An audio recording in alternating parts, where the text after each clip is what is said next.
Bonjour Pierre-Olivier, aujourd'hui est un grand jour. Vous venez de terminer la yourte d'Amae, c'est un rêve qui se réalise. Mais au fait, comment est-elle faite cette yourte? Alors bien le bonjour, donc là vous êtes dans une yourte Made in les Vosges. Donc c'est une yourte qui est inspirée des yourtes qui viennent de Mongolie. Donc on se sert du fonctionnement de cette yourte, mais on l'adapte à nos façons d'être, à notre niveau de confort. Par exemple on va utiliser le hêtre des Vosges. Donc c'est un bois voilà, qui pousse localement et qui est très très résistant pour ce genre de construction. Donc il est adapté notamment pour résister à la neige qui quelquefois tombe chez nous. Oui. Donc ici vous êtes dans une yourte qui fait 6,25 m de diamètre, donc soit 34 mètres carrés à peu près de surface. Voilà. Donc elle servira de salle de réunion pour l'association Amae. Très bien. Et qui êtes-vous? D'où venez-vous? Être nomade, quelle histoire? Et ben voilà, c'est ma jeune entreprise, là, donc ça fait 1 an à peu près qu'elle a été créée. Et on fabrique des yourtes donc dans notre atelier qui est dans les Vosges. Okay. Voilà.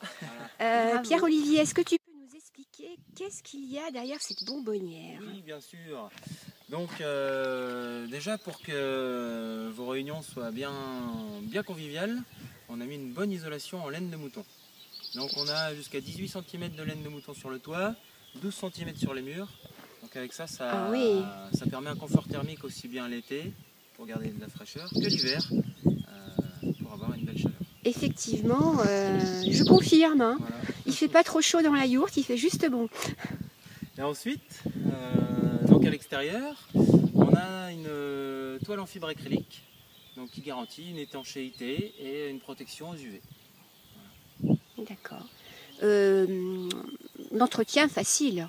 Bon, c'est de la toile synthétique, donc oui, un bon coup de brosse à l'eau chaude et voilà, ça permet de redonner une jeunesse à la toile.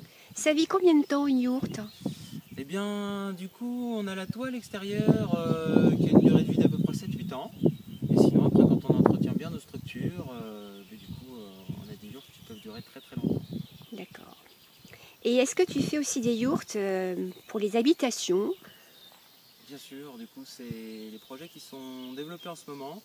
Donc on a des petites familles de 4-5 personnes qui viennent nous voir, quelquefois même des couples qui sont à la retraite et qui souhaitent un petit peu changer de mode de vie. Et donc la yourte, pour eux, ça répond à une recherche. Je pense que c'est le fait d'habiter dans du rond, donc avec une maison qui utilise des matériaux sains, respectueux de l'environnement. En général, quand on implante une yourte, c'est toujours dans la nature.